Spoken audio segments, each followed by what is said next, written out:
Last week, Apple announced the new M1 iMacs. In this video, I'm going to tell you why I think buying the M1 Mac Mini is still the better buy. Let's get into it.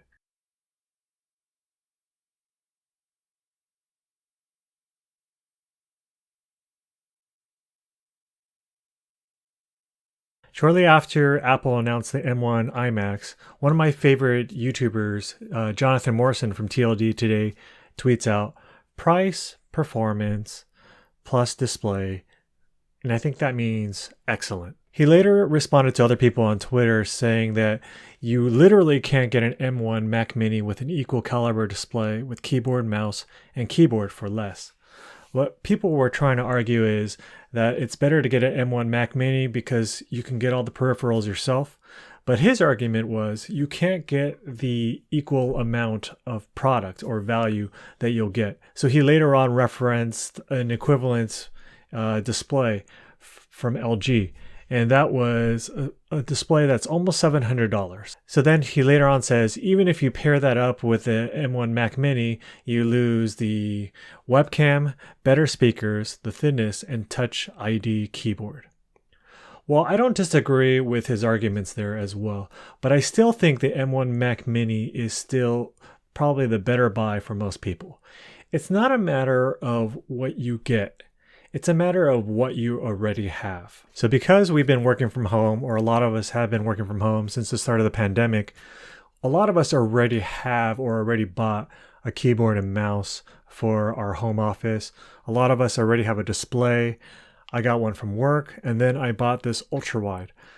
Well, my point is, if you get an M1 Mac Mini, you get the peripherals that you want or to your liking. If you get an iMac, you're pretty much stuck with the display they give you, which is not bad at all, actually. Nothing actually can compete with a lot of Apple's displays. And of course, you get the new keyboard, which I don't mind at all, but if you're asking me to use the Magic Mouse, I'd say I'm going to find something else, right? So that comes to my point of a matter of what you already have, and also a matter of your choices as well. So for me, I love the fact that I can use my Keychron K2 mechanical keyboard. And then I love using my Logitech.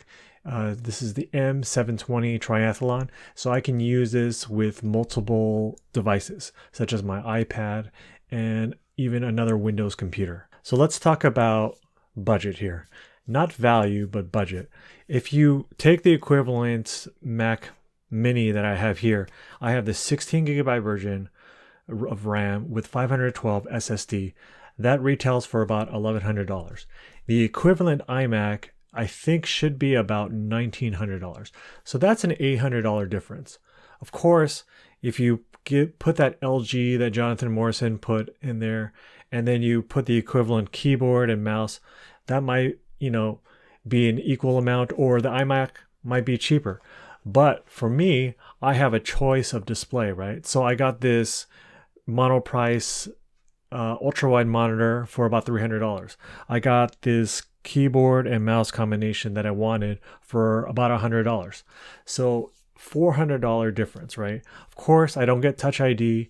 I don't get the nice display, quality display, but it's a 24-inch, right? And so that's the thing, is I have a choice of display.